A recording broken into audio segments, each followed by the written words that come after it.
الحمدللہ رب العالمین والصلاة والسلام علی سید المرسلین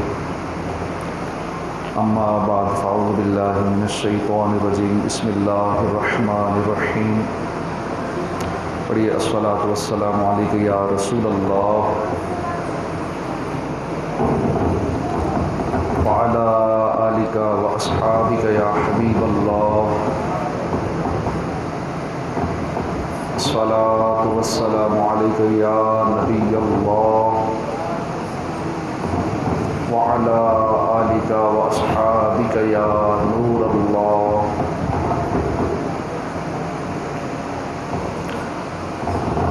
نویت سنت الاعتکاف۔ حضرت عبد الرحمن بن عوف رضی اللہ عنہ سے روایت ہے، ایک دن نبیوں کے سردار خاتم النبیین اللہ کے آخری نبی صلی اللہ علیہ وآلہ وسلم دولت خانے سے باہر تشریف لائے، یعنی گھر مبارک سے باہر تشریف لائے اور ایک باغ کی طرف رخ کیا۔ حضرت عبد الرحمن بن عوف نے دیکھا تو پیچھے پیچھے ہو لیے آپ صلی اللہ علیہ وسلم باغ میں داخل ہوئے، قبلے کی طرف منہ کیا، سارے سجدے میں رکھ دیا۔ حضرت عبد الرحمن بن عوف دور کھڑے دیکھتے رہے۔ فرماتے ہیں کہ نبیوں کے سلطان صلی اللہ علیہ وسلم نے اتنا لمبا سجدہ کیا کہ مجھے یہ گمان ہوا، مجھے یہ خوف ہوا کہ کہیں آپ کی روح مبارکہ اللہ پاک نے قبض نہ فرما لی ہو۔ یہ خیال آتے ہی میں آگے بڑھا، میرے قدموں کی آواز سن کر سرکار صلی اللہ علیہ وسلم میری طرف متوجہ ہوئے۔ فرمایا کہ کیا کام ہے؟ میں نے عرض کی یا رسول اللہ، آپ نے اتنا لمبا سجدہ کیا، مجھے خوف ہوا کہ کہیں آپ کی روح مبارکہ قبض نہ ہو گئی ہو۔ عاشق زار کی یہ محبت بری باتیں سن کر اللہ پاک کے آخری نبی رسول ہاشمی محمد عربی صلی اللہ علیہ وسلم نے طویل سجدے کی حکمت بیان کی کہ میں نے اتنا لمبا سجدہ کیوں کیا۔ فرمایا کہ میرے پاس جبریل امین آئے تھے اور جبریل امین نے مجھے بتایا یا رسول اللہ صلی اللہ علیہ وسلم، اللہ پاک فرماتا ہے کہ اے محبوب صلی اللہ علیہ وسلم، جو آپ پر درود بھیجے گا، جو آپ پر درود پڑے گا، میں اس پر رحمت نازل فرماؤں گا، اور جو آپ پر سلام بھیجے گا، آپ پر سلام پڑے گا، میں اس پر سلامتی اتاروں گا۔ جب میں نے جبریل امین کی یہ بات سنی تو میں شکرانے میں نے سجدہ کیا، اور اتنا طویل سجدہ کیا۔ اللہ اکبر۔ اے عاشقان رسول، ذرا غور تو کیجئے کہ درود کس نے پڑھا؟ امتی نے۔ رحمت کس پر اترے گی؟ امتی پر۔ سلام کس نے بھیجا؟ امتی نے۔ سلامتی کس پر اترے گی؟ امتی پر۔ اور سجدہ شکر کون ادا کر رہے ہیں؟ امت کا غم کھانے والے، امت کی شفاعت فرمانے والے، امت کو بخشوانے والے، جنت میں پہنچانے والے آقا صلی اللہ علیہ وآلہ وسلم۔ سبحان اللہ۔ اندازہ لگائیے کہ ہمارے پیارے آقا صلی اللہ علیہ وآلہ وسلم کو اپنی امت سے کتنا پیار ہے۔ اللہ اللہ۔ امت گناہ کرے، آقا راتوں کو روئے۔ امت کو نعمت ملے، آقا سجدہ شکر ادا کرے۔ اعلیٰ حضرت رحمۃ اللہ علیہ کے بھائی جان مولانا حسن رضا خان ایک شعر میں فرماتے ہیں کہ تم کو تو ہے غلاموں سے کچھ ایسی محبت، یا رسول اللہ اپنے غلاموں سے آپ اتنا پیار کرتے ہیں، تم کو تو غلاموں سے ہے کچھ ایسی محبت، ہے ترک ادب ورنہ کہیں ہم پہ فدا ہو۔ یا رسول اللہ آپ کو اپنے غلاموں سے اتنی محبت ہے، یہ ادب نہیں ہے، ورنہ ہم کہیں کہ آپ اپنے غلاموں پر فدا ہے ترک ادب، ورنہ کہیں ہم پہ فدا ہو۔ اپنے غلاموں پہ آقا فدا ہو رہے ہیں، الگ غلام کو چاہیے اپنے آقا کے قدموں پہ جان قربان کر دے، غلام اپنے آقا کے نام پہ جان قربان کرے۔ یہاں آقا ہے ترک ادب، ورنہ کہیں ہم پہ فدا ہو، اپنے غلاموں سے اتنا پیار کرتے ہیں۔ درود پاک ہمیں کثرت سے پڑھنا چاہیے۔ درود پاک بندہ پڑھتا رہتا ہے، اللہ کی رحمتیں نازل ہوتی رہتی ہیں، سلامتی نازل ہوتی رہتی ہے۔ اس لیے اب ہم پہ ہے کہ ہم کتنا زیادہ درود پڑھتے ہیں۔ ہم چاہتے ہیں کہ ہم پہ سلامتی نازل ہوتی رہے، ہم درود پاک پڑھتے رہیں، حضور پر سلام بھیجتے رہیں۔ ہم چاہتے ہیں اللہ کی رحمتیں نازل ہوتی رہے، ہم درود پڑھتے ہیں۔ جب تک بندہ درود پڑھتا رہتا ہے اللہ کی رحمتوں کا نزول ہوتا رہتا ہے۔ اور اگر ہم چاہتے ہیں ہر وقت ہم اللہ کی رحمتوں کے سائے میں رہیں، ہر وقت رحمتیں نازل ہوتی رہیں، تو ہمیں چاہیے کہ ہر وقت درود پڑھتے رہیں۔ صلو علی الحبیب صلی اللہ تعالی علی محمد صلی اللہ علیہ وسلم، صلاۃ و سلام علیک یا رسول اللہ۔ تو آج سے نیت کر لیں کہ انشاءاللہ کثرت سے ہم درود پاک پڑھا کریں گے۔ سستی ہو جاتی ہے، بندہ بھول جاتا ہے، دنیا کے کام کاجوں میں اتنا لگ جاتا ہے کہ بس پھر بھول جاتا ہے۔ تو بار بار سنتے رہیں گے، فضائل سنیں گے، کوشش کریں گے تو انشاءاللہ عادت بن ہی جائے گی درود پاک پڑھنے کی۔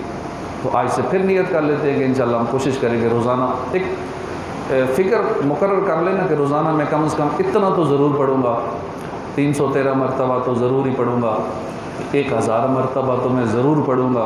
ہاں اس کے علاوہ پھر زبان چلتی رہے گی انشاءاللہ، لیکن ایک فکر میں یہ لازمی پڑھوں گا۔ 1000 مرتبہ، 1000 بار جو درود پاک پڑھتا ہے مرنے سے پہلے جنت میں اپنا مقام دیکھ لیتا ہے۔ صلو علی الحبیب صلی اللہ تعالی علی محمد صلی اللہ علیہ وآلہ وسلم، صلاۃ و سلام علیک یا سیدی یا سیدی یا رسول اللہ صلی اللہ علیہ وآلہ وسلم۔ آج ہم انشاءاللہ سیدنا امیر حمزہ سید الشہداء کے حوالے سے انشاءاللہ کچھ سننے کی سعادت حاصل کریں گے، کیونکہ شوال کے مہینے میں ہی آپ کا عرس مبارک منایا جاتا ہے، اور حضور کو اپنے چچا سے بڑی محبت ہے۔ جو مدینہ شریف حاضری دیتے ہیں نا، حج پہ جاتے ہیں، عمرے پہ جاتے ہیں، تو جب مدینہ شریف حاضری ہوتی ہے تو احد کے پہاڑ کی زیارت کرنے ضرور لوگ جاتے ہیں، پھر احد کے جو شہداء ہیں وہاں ضرور حاضری دیتے ہیں۔ شہدائے احد کے پاس تقریباً ہر عاشق رسول حاضری لازمی دیتا ہے، اور وہاں سید الشہداء امیر حمزہ کا مزار مبارک بھی ہے۔ تو یہ کیسی ہستی ہیں، کتنی ان کی اعلیٰ شان ہے، اس حوالے سے ان کا انشاءاللہ مختصر سا تذکرہ سنیں گے۔ حضرت امیر حمزہ ہمارے پیارے آقا مکی مدنی مصطفیٰ صلی اللہ علیہ وسلم کی یہ چچا جان ہے، اور آپ پیارے آقا کی ولادت کے 2 سال پہلے دنیا میں تشریف لائے۔ آپ کے 4 مشہور القابات ہیں: اسد اللہ، اللہ کے شیر، اسد الرسول، رسول اللہ کے شیر، فاعل الخیرات، بہت زیادہ اچھے کام کرنے والے، بھلائی کے کام کرنے والے، سید الشہداء، شہیدوں کے سردار۔ یہ آپ کے 4 مشہور القابات ہیں۔ اللہ کریم قرآن پاک میں فرماتا ہے، ترجمہ کنز الایمان، تم فرماؤ میں اس پر تم سے کچھ اجرت نہیں مانگتا مگر قرابت کی محبت۔ تو اس آیت کریمہ میں رسول کریم صلی اللہ علیہ وسلم کے جو قریبی ہیں، قرابت دار ہیں، ان سے محبت کا حکم دیا گیا ہے کہ حضور سے نسبت رکھنے والے جو بھی قریبی ہیں ان سے ہم محبت کریں۔ تو امیر حمزہ رضی اللہ عنہ بھی حضور کے قرابت دار ہیں، بلکہ کئی جہتوں سے قرابت دار ہیں۔ آپ رسول کریم کے چچا جان ہیں، امیر حمزہ کی والدہ سیدہ آمنہ کی چچا زاد بہن ہیں، تو یوں خالہ زاد بھی ہوئے۔ امیر حمزہ سرور عالم صلی اللہ علیہ وسلم کے رضائی بھائی بھی ہیں۔ حضرت ثویبہ اور حضرت حلیمہ سعدیہ جو رسول خدا کی رضائی مائیں ہیں، تو حضرت امیر حمزہ کی بھی یہ رضائی مائیں ہیں۔ یوں امیر حمزہ سرور دو عالم صلی اللہ علیہ وسلم کے 3 جہتوں سے قرابت داروں میں سے ہوئے، لہٰذا سید الشہداء امیر حمزہ سے محبت کرنا یہ ہر مسلمان پر لازم ہے، ضروری ہے۔ کیا پوچھتے ہو کیا ہیں حضرت امیر حمزہ، حیرت کی انتہا ہے حضرت امیر حمزہ، اللہ رے یہ نسبت، اللہ رے یہ عظمت، سرکار کے چچا ہیں حضرت امیر حمزہ۔ حضرت امیر حمزہ کو شکار کا بڑا شوق تھا، اور ایک مرتبہ اب شکار کے لیے جنگل کی طرف گئے ہوئے تھے، تو اس روز ابو جہل نے حضور کی شان میں بڑی گستاخی کی اور بڑا نازیبہ سلوک کیا آپ صلی اللہ علیہ وسلم کے ساتھ۔ جب حضرت سید الشہداء امیر حمزہ شکار سے واپس آئے اور آپ کو پتہ چلا کہ میرے بھتیجے کے ساتھ ابو جہل نے یہ گستاخی کی ہے، تو واپس آتے ہی سنتے ہی طیش میں آ گئے اور ابو جہل کے پاس پہنچے، اس کو مارنا شروع کر دیا، ابو جہل کی پٹائی شروع کر دی۔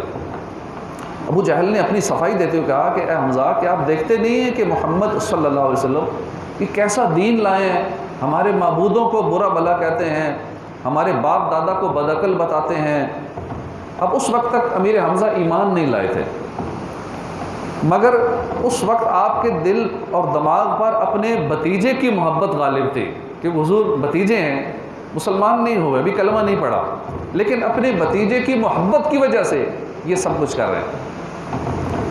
آپ ابو جہل کی بات سن کر آپ نے فرمایا کہ تم واقعی بدعقل ہو کہ اپنے ہاتھوں سے بنائے ہوئے پتھروں کی تم عبادت کر رہے ہو، اپنے ہاتھوں سے تراشے ہوئے پتھروں کی، بتوں کی تم ان کی عبادت کرتے ہو، ان کے آگے سجدہ کرتے ہو، خدا مانتے ہو۔ میں گواہی دیتا ہوں اللہ کے سوا کوئی معبود نہیں، اور محمد صلی اللہ علیہ وسلم اللہ کے سچے رسول ہیں، یعنی آپ نے کلمہ پڑھا اور مسلمان ہو۔ اس وقت حضرت امیر حمزہ کے دل پر محبت مصطفیٰ غالب تھی، آپ نے کلمہ شہادت پڑھ لیا۔ فرماتے ہیں کہ بعد میں مجھے اس بارے میں پریشانی ہوئی، میں نے ساری رات سوچ بچار میں گزاری، صبح کو حرم کعبہ میں حاضر ہوا اور گڑ گڑا کر اللہ کی بارگاہ میں دعا کی، یا اللہ میرا سینہ حق کے لیے کھول دے، مجھ سے شک دور فرما۔ ابھی میری دعا پوری نہیں ہونے پائی تھی کہ میرے دل سے شک دور ہو گیا، میرا یقین پختہ ہو گیا، پھر میں بارگاہ رسالت میں حاضر ہوا، آپ کی خدمت میں تمام صورتحال پیش کی تو حضور نے میرے حق میں دعا فرمائی۔ پیارے اسلامی بھائیو، حضرت امیر حمزہ دولت اسلام سے مالا مال ہوئے تو اس وقت آپ کی شان میں قرآن کی آیت نازل ہو گئی، جس کا ترجمہ ہے، اور کیا وہ کہ مردہ تھا اور ہم نے اسے زندہ کر دیا اور اس کے لیے ایک نور کر دیا جس سے لوگوں میں چلتا ہے، وہ اس جیسا ہو جائے گا جیسا اندھیریوں میں ہے، اس سے نکلنے والا نہیں۔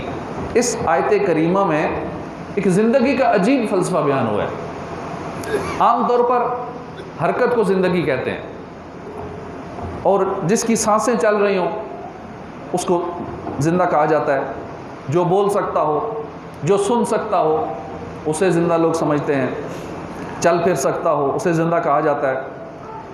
لیکن اس جگہ پر قرآن مجید نے زندگی کا ایک عجیب مفہوم بیان کیا۔ دیکھیے، حضرت امیر حمزہ کو دنیا میں تشریف لائے ہوئے 40 سال گزر گئے، آپ چلتے پھرتے تھے، کھاتے پیتے تھے، سنتے تھے، شکار بھی کیا کرتے تھے، لیکن اس کے باوجود قرآن پاک نے فرمایا کہ وہ مردہ تھا۔ 40 سال کی عمر گزار دی، سب کچھ کر رہے ہیں، حرکت کر رہے ہیں، سانسیں چل رہی ہیں، زندہ ہے، قرآن فرما رہا ہے وہ مردہ تھا۔ پھر جب آپ نے اسلام قبول کر لیا، آپ کا دل نور اسلام سے روشن ہو گیا، تو پھر قرآن نے کیا فرمایا کہ ہم نے اسے زندہ کر دیا۔ تو معلوم ہوا اصل زندگی یہ دل کی زندگی ہے۔ جس کے دل میں نور ایمان ہے، جس کے دل میں ایمان کا نور ہے، وہ زندہ ہے۔ جس کے دل میں ایمان کا نور نہیں ہے وہ زندہ نہیں ہے، وہ مردہ ہے قرآن کے حکم کے مطابق، اور وہ خود بھی زندوں کی شکل میں مردہ ہے، جو بظاہر تو چل پھر رہا ہو لیکن اس کے دل میں نور ایمان نہیں ہے۔ زندگی زندہ دلی کا نام ہے، مردہ دل کیا خاک جیا کرتے ہیں۔ تو پیارے اسلامی بھائیوں، یہاں سے معلوم ہوا کہ دل کی حفاظت کرنا بھی بہت ضروری ہے، کیونکہ دل زندہ ہے تو بندہ زندہ ہے، دل مردہ ہے تو بندہ مردہ ہے، بظاہر جتنا وہ چل پھر رہا ہو، جو کچھ بھی کر رہا ہو، حرکت کر رہا ہو۔ آج کل ہمارے یہاں لوگ ظاہری جسم کی بڑی دیکھ بھال کرتے ہیں، بڑی اس پہ توجہ دیتے ہیں، ہمارے جسم کو روزانہ کتنی خوراک کی حاجت ہے، ہمارے جسم کو کتنی کیلوریز چاہیے، کتنے وٹامنس چاہیے، کتنے پروٹینز چاہیے، جسمانی طور پر کمزوری ہو تو پھر ڈاکٹر سے بھی رجوع کرتے ہیں، لوگ جسم کو فٹ رکھنے کے لیے ورزش کرتے ہیں، جسم کو فٹ رکھنے کے لیے ویٹ لفٹنگ بھی کرتے ہیں، خود کو جسمانی طور پر تندرست رکھنے کی کوشش، یہ اچھی بات ہے، بری نہیں ہے، اچھی نیتوں کے ساتھ ہو تو۔ البتہ یہ بھی سوچنے کی بات ہے کہ کیا یہ سب کچھ اپنے دل کے معاملے میں بھی کرتے ہیں؟ جتنا ہم ظاہری جسم کا، لباس کا، اپنے میک اپ کا، سارے معاملات کا خیال رکھتے ہیں، ظاہری جسم کو فٹ رکھنے کی کوشش کرتے ہیں، کیا ہم نے اپنے باطن کو بھی فٹ رکھنے کی کوشش کی ہے؟ دل کے معاملے میں بھی کبھی ہم نے ایسا کیا ہے؟ کیا کبھی ہم نے سوچا کہ ہمارا دل تندرست ہے یا نہیں ہے، یا ہمارے دل کو کتنی بیماریاں لگی ہوئی ہیں؟ ایک تو ظاہری بیماری ہے، کولیسٹرول کی بیماری ہے، وال بند ہو گئے، یہ بیماری ہے، یہ نہیں، اس کے علاوہ روحانی بیماریاں بھی ہیں جو دل کو لگ جاتی ہیں اور اس طرف ہماری توجہ نہیں ہوتی، نہ ہم ان کو ٹریس آؤٹ کرتے ہیں، نہ ہم ان کی تشخیص کرتے ہیں، نہ کرواتے ہیں، نہ اس کا علاج کرتے ہیں۔ تو کہیں ہم باطنی طور پر بیمار تو نہیں ہیں؟ یہ ہر ایک کو چیک کرنا چاہیے اپنے اندر کی حالت کو کہ مجھے اندر کی کتنی بیماریاں لگی ہوئی ہیں، تشخیص کرانی چاہیے۔ کہیں ہمارے دل میں حسد کی بیماری تو نہیں لگی ہوئی، کہیں ہمارے دل کو تکبر کی بیماری تو نہیں لگی ہوئی، کہیں ہمارے دل کے اندر بغض و کینہ کی بیماریاں تو نہیں آ چکی؟ اور یہ ایسی بیماریاں ہیں جو ایمان لیوا ہیں، جو ظاہری بیماریاں ہیں دل کی، یہ تو جان لیوا ہے، لیکن اس سے سخت بیماریاں وہ ہیں جو ایمان لیوا بیماریاں ہیں۔ افسوس کے ساتھ عرض کرنا پڑتا ہے کہ عموماً اس جانب کوئی توجہ نہیں دی جاتی، حالانکہ اصل زندگی یہ دل کی زندگی ہے، ظاہری زندگی یہ اصل زندگی نہیں ہے۔ کیا خوب کہا کسی نے کہ دل مردہ دل نہیں، اسے زندہ کر دوبارہ، یہی ہے امتوں کے مرض کہن کا چارہ۔ مرض کہن کہتے ہیں بڑا پرانا مرض، بہت پرانا مرض، مطلب یہ کہ قوموں کی جو اصل بیماری کا علاج ہے وہ یہ ہے کہ ان کا دل زندہ کر دیا جائے، پھر قومیں زندہ ہوتی ہیں۔ تو انسان جو ہے یہ دو چیزوں کا مجموعہ ہے، ایک ہے جسم اور ایک روح۔ خالی روح ہو، جسم نہ ہو، اس کو بھی انسان نہیں کہتے، روح ہوتی ہے، جسم نہیں ہے، انسان نہیں کہا جائے گا۔ اسی طرح خالی جسم ہو، اس میں روح نہ ہو، اس کو میت کہا جاتا ہے، مردہ کہا جاتا ہے، لاش کہا جاتا ہے۔ روح نہیں ہے اس میں، روح جو نکل گئی ہے، جلدی جلدی گھر سے نکالو، چاہے جتنا بھی قریبی ہو، اپنا سگا بیٹا ہو، بیٹی کیوں نہ ہو، اپنی ماں باپ کیوں نہ ہو، سگا بھائی کیوں نہ ہو، کوشش کرتے ہیں جلدی جلدی جنازہ ہو، مردہ ہو گیا، روح نکل گئی ہے، اب وہ نہیں رہا انسان، وہ میت کے کھاتے میں شمار ہو گیا، مردہ ہو گیا، مرحوم ہو گیا۔ تو انسان جو ہے یہ جسم اور روح کا مجموعہ ہے، اس لیے ہم اپنی انسانیت کو اگر برقرار رکھنا چاہتے ہیں تو ہم جتنی توجہ اپنے جسم پہ دیتے ہیں ہمیں اتنی توجہ کم از کم، ورنہ تو اسے زیادہ توجہ دینی چاہیے، کم از کم اتنی توجہ ہمیں اپنے روح پہ بھی دینی چاہیے، اس کی زیادہ فکر کرنی چاہیے۔ اگر ظاہری جسم طاقتور ہو مگر اس کے اندر ضمیر مردہ ہو تو انسان نہیں رہتا، درندہ بن جاتا ہے۔ اور روح طاقتور ہو، ظاہری جسم چاہے کمزور بھی ہو جائے تب بھی انسان کی انسانیت برقرار رہتی ہے۔ اس لیے ہمیں چاہیے کہ ہم اپنے دل کی زندگی پر بھی ضرور توجہ دیں، اپنے دل کی باطنی بیماریوں پر بھی توجہ دیں، باطنی بیماریوں سے بچائیں، حسد سے بچائیں، تکبر سے بچائیں، بغض و کینہ سے بچائیں، لمبی لمبی امیدوں سے بچائیں۔ لمبی امیدیں بھی بڑی بیماری ہے، بڑی خطرناک بیماری ہے۔ میں فیوچر میں یہ بھی کروں گا، یہ بھی کروں گا، یہ بھی کروں گا، ساری پلاننگز دنیا کی، اس میں موت شامل ہی نہیں ہے۔ کئی سالوں کی پلاننگ ہم نے کی ہوئی ہے، اس پلاننگ کے اندر موت شامل ہی نہیں ہے، جو ابھی بھی آ سکتی ہے، جو آج ہی آ سکتی ہے، آج رات چاہے قبر میں ہو، ساری پلاننگز کر لیں گے، بہت ساری امیدیں لگائی ہوں گی، لیکن اپنی اس امیدوں کے اندر جو ہے وہ ہماری موت شامل نہیں ہوگی، ہماری آخرت کے معاملات شامل نہیں ہوں گے، آخرت کا ثواب ہمارا بڑھ جائے، ہماری نیکیاں زیادہ ہو جائیں، یہ پلان کے اندر شامل نہیں ہوگا۔ میرے گناہ کم ہو جائیں کیونکہ میں موت کے قریب ہوتا جا رہا ہوں، جیسے جیسے میں موت کے قریب ہوتا جا رہا ہوں، میری عمر بظاہر وہ کہتے ہیں بڑا ہو گیا ہے، اصل میں ہم چھوٹے ہو رہے ہیں۔ اگر زندگی 60 سال تھی اور جو وقت آگے گزر رہا ہے تو ہم چھوٹے ہو رہے ہیں، وہ مائنس ہو رہی ہے، وہ اتنے سیکنڈ زندگی سے مائنس ہو رہے ہیں، کم ہو رہے ہیں، گھنٹے کم ہو رہے ہیں، دن کم ہو رہے ہیں، صبح ہوتی ہے، شام ہوتی ہے، زندگی یوں ہی تمام ہوتی ہے۔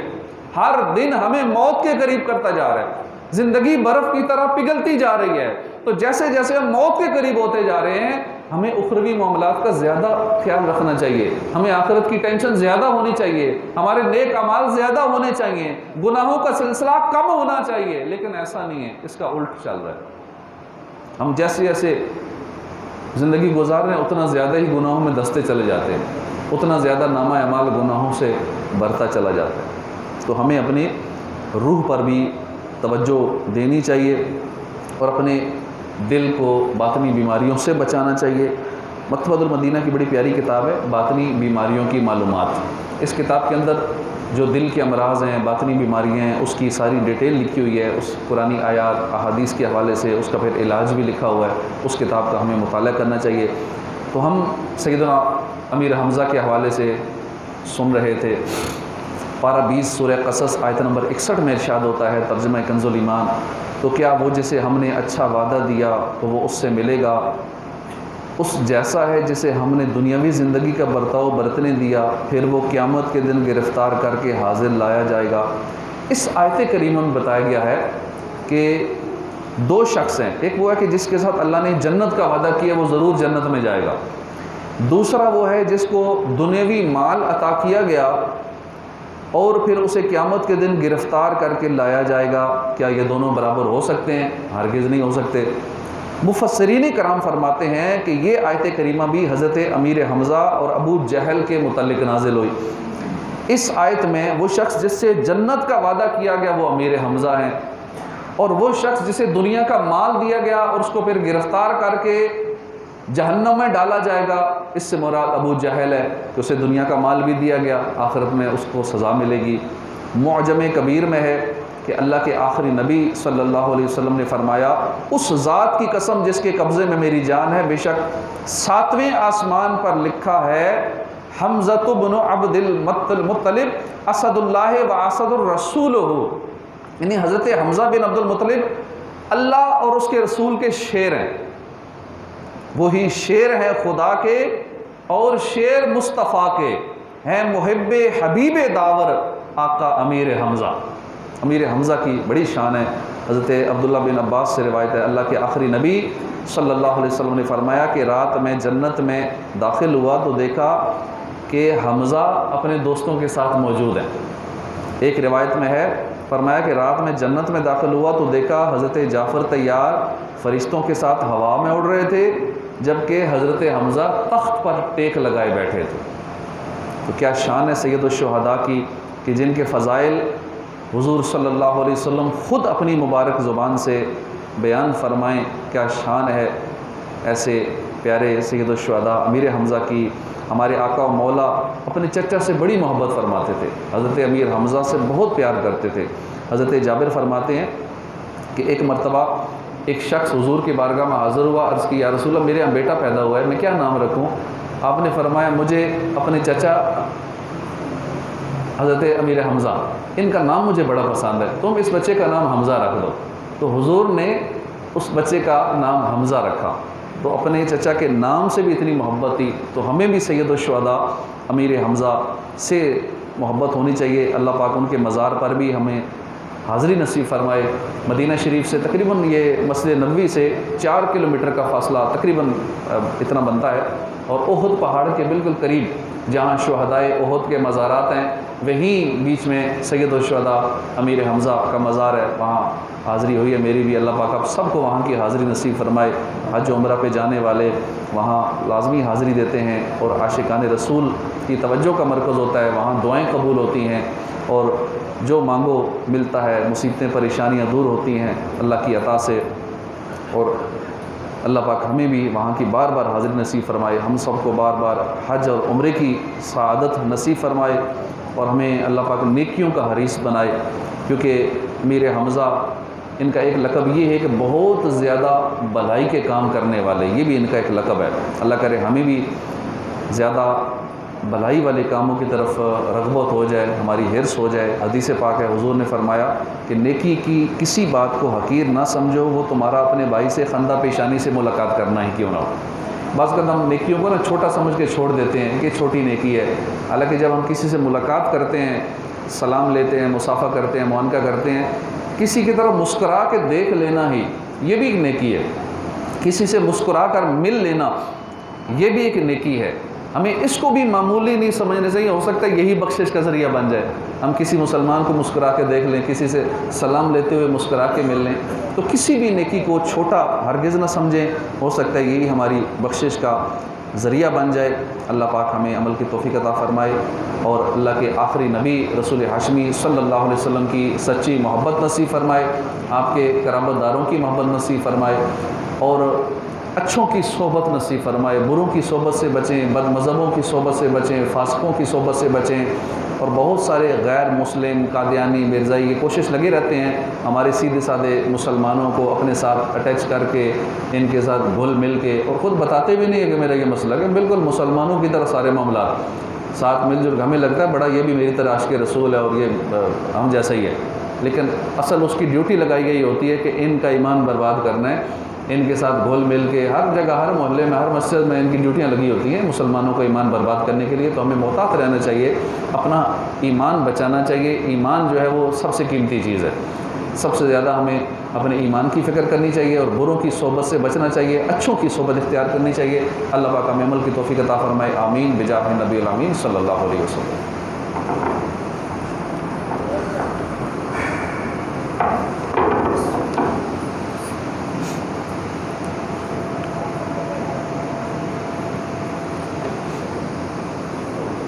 اتار لو۔